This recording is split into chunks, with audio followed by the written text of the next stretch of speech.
जरा अपना हाथ तो दीजिए। अब मैं अपने पाप का प्रायश्चित करना चाहती हूँ।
हम कब से आपके चेहरे का दीदार करना चाह रहे थे, मगर आपने इसे घूंघट में छुपा के रखा था।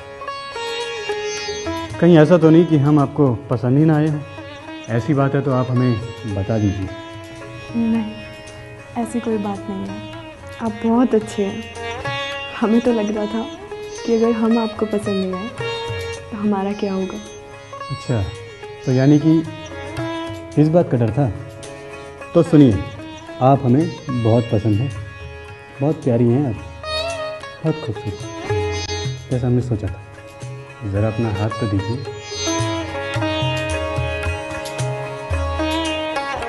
यह है हमारे प्यार की सौगात। कैसी लगी? ये बहुत खूबसूरत है, बहुत। रियली? ये तो सिर्फ एक छोटा सा नजराना है। हम तो आपको इससे भी बड़ा नजराना देना चाहते हैं, जो बहुत खूबसूरत है, बिल्कुल आपके चेहरे की तरह। पेश करें?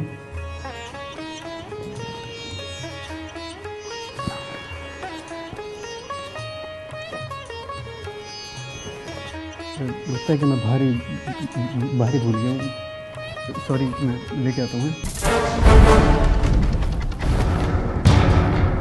मैं आता हूँ अभी।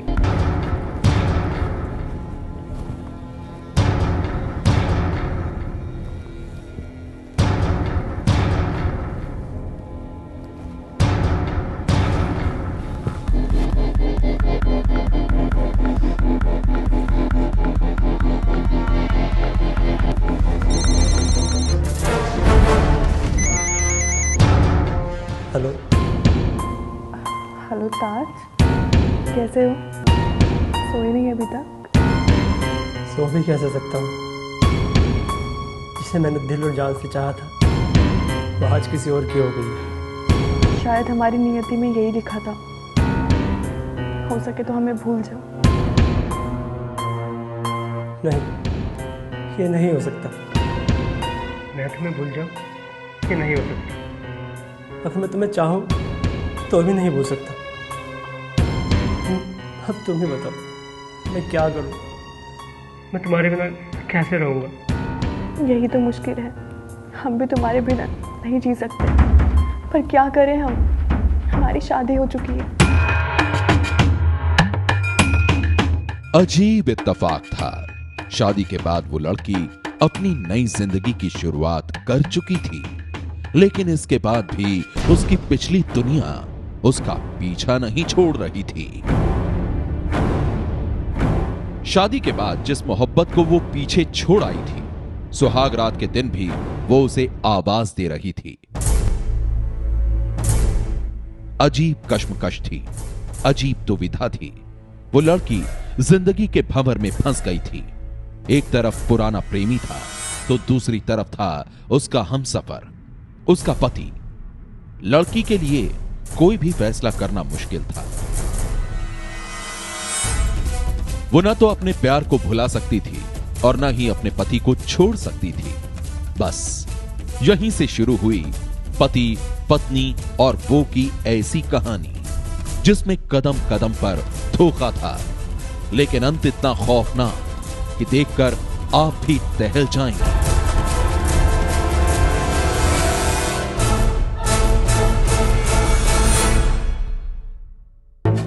पति, पत्नी और वो की ये ऐसी सनसनीखेज दास्तान है जिसे देखकर आप भी हैरान रह जाएंगे। शुरुआत वक्त के उन्हीं पन्नों से करते हैं जहां से शुरू होती है ये कहानी। दिन याद नहीं, तारीख याद नहीं, याद है तो सिर्फ वो छोटी सी मुलाकात जब मेरठ के परीक्षितगढ़ इलाके में रहने वाला ताज मोहम्मद पहली बार गुलशमा नाम की एक लड़की से मिला था। एक्सक्यूज मी, मेरे भाई का एक्सीडेंट हो गया है, वो पास के हॉस्पिटल में एडमिट है। आप प्लीज बैठिए। मुझे वहां तक छोड़ सकते बैठिए हैं? बैठिए, जल्दी बैठिए।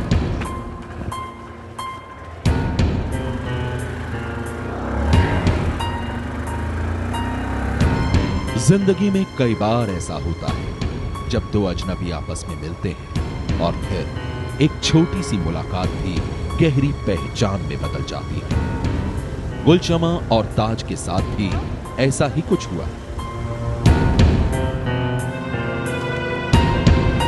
ये लीजिए, आ गया आपका हॉस्पिटल। मदद के लिए बहुत बहुत शुक्रिया। अरे तो शुक्रिया क्या बात है, एक इंसान ही इंसान के काम आता है। ये तो आपका बड़ापन है। वैसे मैं आपका नाम जान सकती हूँ? हाँ, मेरा नाम ताज मोहम्मद, और आपका? मेरा नाम गुलशमा है। अच्छा गुलशमा जी, तो मैं ज़रा जल्दी में हूँ तो माफ़ी चाहूँगा। वैसे आप मेरा नंबर लिख लीजिए। आप नंबर टाइप कर दीजिए। ओके, और अगर कोई हेल्प की ज़रूरत हो तो संकोच मत कीजिएगा, बेझिझक मुझे फ़ोन कर दीजिए। Thank you. ठीक है, bye. Okay bye. Gulshama Taj के इस अपनेपन पर निहाल थी। एक अजनबी ने अनायास ही उसका दिल जीत लिया था। उसने ताज का मोबाइल नंबर ले लिया और फिर ताज वहां से चला गया। गुलशमा देखती रही और देखते ही देखते ताज शहर की भीड़ में कहीं खो गया।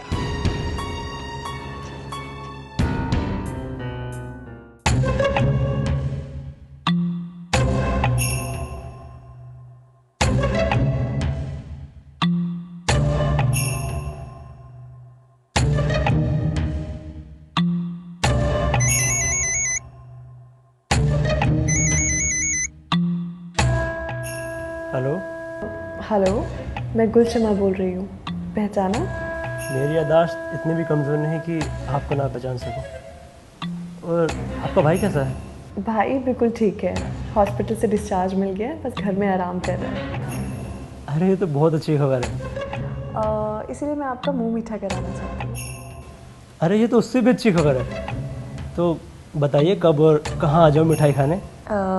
आप घर पे आ जाइए या फिर हम लोग किसी अच्छे रेस्टोरेंट में मिलते हैं। देखो, घर आना तो पॉसिबल नहीं हो पाएगा, तो ऐसा करते हैं हम बाहर रेस्टोरेंट में मिलते हैं। फोन पर मिठाई खाने का न्योता मिला और कुछ देर बाद ही ताज उस रेस्टोरेंट में पहुंच गया जहां गुलशमा ने उसे बुलाया था। अरे हाय, हेलो। आइए बैठिए ना। मैं कितनी देर से मिठाई के साथ आपका इंतजार कर रही हूँ। मुझे लगता है कि शायद मैं लेट हो गया। नहीं, लेट नहीं हुए। खैर छोड़िए, आप मिठाई टेस्ट कीजिए, बताइए कैसी है। वाकई बहुत टेस्टी। Thank you.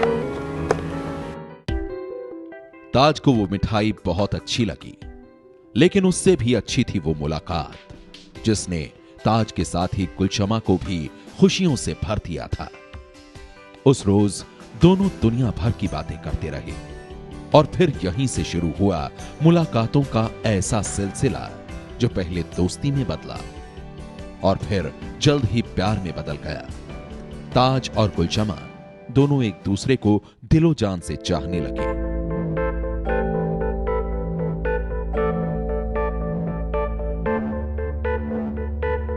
जैसे जैसे दिन गुजर रहे थे, ताज और गुलशमा की मोहब्बत भी परवान चढ़ती जा रही थी। दोनों ने साथ जीने और मरने का फैसला कर लिया था। लेकिन इससे पहले कि वो अपने फैसले को अंजाम तक पहुंचा पाते, गुलशमा के घर वालों को प्यार की इस कहानी का पता चल गया और फिर तूफान खड़ा हो गया। बेटी की मोहब्बत से खफा घर वालों ने उसके प्यार पर पहरा बिठा दिया, उसे एक कमरे में कैद कर दिया। घर वालों की इस बेरहमी पर गुलशमा तड़प उठी, फूट फूट कर रो पड़ी, लेकिन किसी का भी दिल नहीं पसीजा।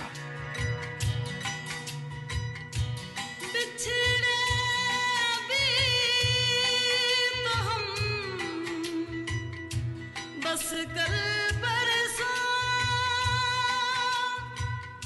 जीऊंगी मैं कैसे।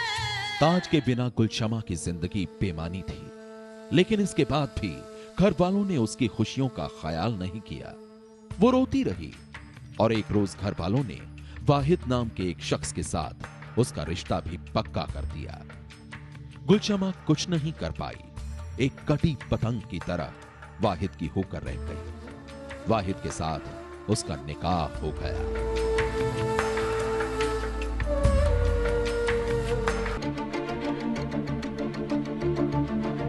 गुलशमा वाहिद की हो चुकी थी, लेकिन इसके बाद भी उसका मन अपने अधूरे प्यार के लिए तड़प रहा था। आलम यह था कि सुहाग रात के दिन भी वो किसी भी तरह अपने प्रेमी ताज से एक बार बातें करना चाहती थी, उसे समझाना चाहती थी कि जिंदगी के सफर में वो उसे भूल जाए, उसकी मोहब्बत को भूल जाए। तभी तो जैसे ही उसे मौका मिला उसने ताज को फोन किया, लेकिन वो जैसा चाहती थी वैसा हो नहीं पाया।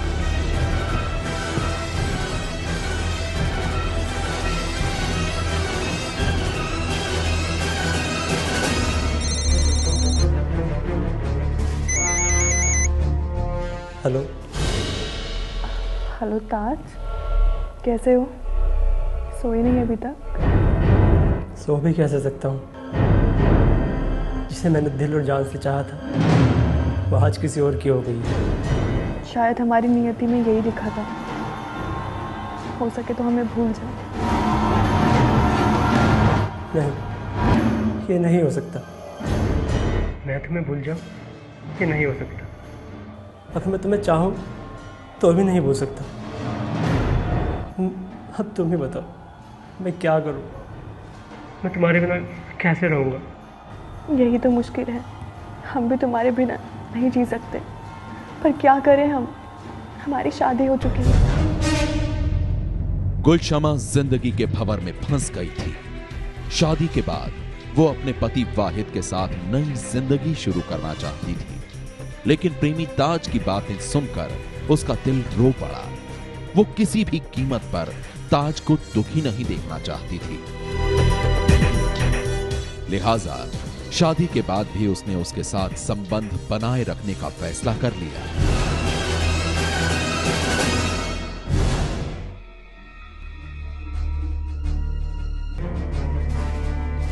गुलशमा की जिंदगी पति, पत्नी और वो की कहानी में बदल चुकी थी, लेकिन इसके बाद भी किसी को उसके ऊपर शक नहीं हुआ। तभी तो वो छुपकर अपने प्रेमी ताज को खत लिखती रही और पति वाहिद को कुछ पता नहीं चला। लेकिन एक रोज इत्तेफाक से वाहिद के हाथ गुलशमा के कुछ लव लेटर्स लग गए, और फिर जो कुछ हुआ उसने गुलशमा को शर्मसार कर दिया।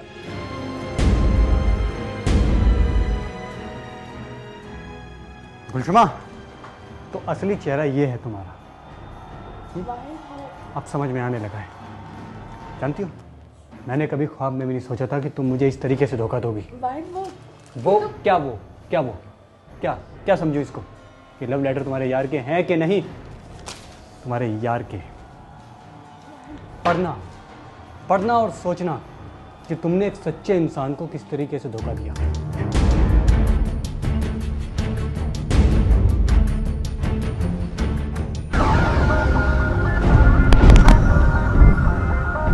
जरा अपना हाथ तो दीजिए। अब मैं अपने पाप का प्रायश्चित करना चाहती हूँ।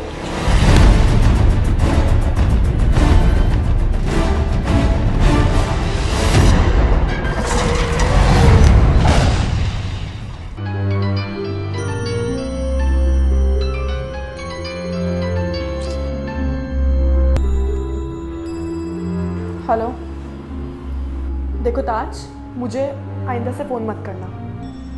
अब मैं उनके साथ कोई बेवफाई नहीं करना चाहती, तो प्लीज़ मुझे कॉल मत करना आपसे। नहीं, ये नहीं हो सकता, क्योंकि मैं तुम्हें भूल जाऊं ये हो नहीं सकता, और तुम मुझे भूल जाओ ये मैं होने नहीं दूंगा। मैं तुम्हें पूरी दुनिया के सामने बदनाम कर दूंगा, समझी? अपने प्रेमी ताज की इन बातों को सुनकर गुलशमा कांप गई। वो जानती थी ताज उसकी खातिर किसी भी हद तक जा सकता है और यही बात उसे डरा रही थी।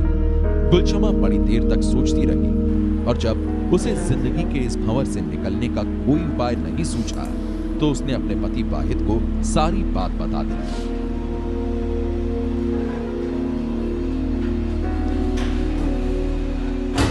देखिए, जो भी मैंने आपके साथ किया है मुझे पता है बहुत गलत किया है, पर अब मैं अपने पाप का प्रायश्चित करना चाहती हूँ।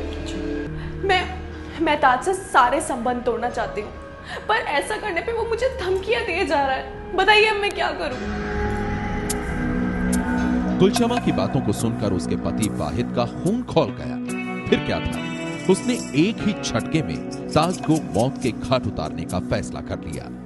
एक साजिश के तहत उसने जरीना नाम की एक औरत के जरिए पहले तो ताज को गुलशमा से मिलने के लिए एक सुनसान इलाके में बुलाया और जैसे ही ताज गुलशमा से मिलने के लिए वहां पहुंचा, पहले से घात लगाकर बैठे वाहिद और उसके कुछ साथियों ने ताज का कत्ल कर दिया।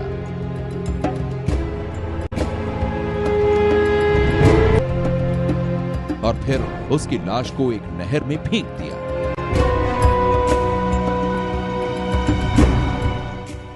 इस बीच परेशान घर वाले ताज को ढूंढते रहे और जब वो कहीं नहीं मिला तो पुलिस में रिपोर्ट दर्ज करा दी गई। बाद में खोजबीन के दौरान पुलिस को ताज की लाश नहर से मिल गई और जब इस मामले की संजीदगी से जांच की गई तो ताज के कत्ल की कहानी भी उजागर हो गई। महिला भी उसमें शामिल है, जो कि प्रारंभ में वो भी उसको अवॉइड करना चाह रही थी। ये शादी के बाद विशेष करके वो उसको लगातार अवॉइड कर रही थी, लेकिन इसका पहले जो 2 वे अफेयर था that got converted into 1 way affair. इसमें वाहिद और एक लड़की जर्रो, इसकी पत्नी गुलशमा, 3 की गिरफ्तारी हुई है और अन्य 3 अभी शेरू और 2 और शेष हैं गिरफ्तारी के लिए। ताज के कत्ल का खुलासा होते ही पुलिस ने हत्या की साजिश रचने वाले वाहिद और उसकी पत्नी गुलशमा के साथ ही जरीना को भी गिरफ्तार कर लिया। सनसनी के लिए मेरठ से सुधीर चौहान की रिपोर्ट।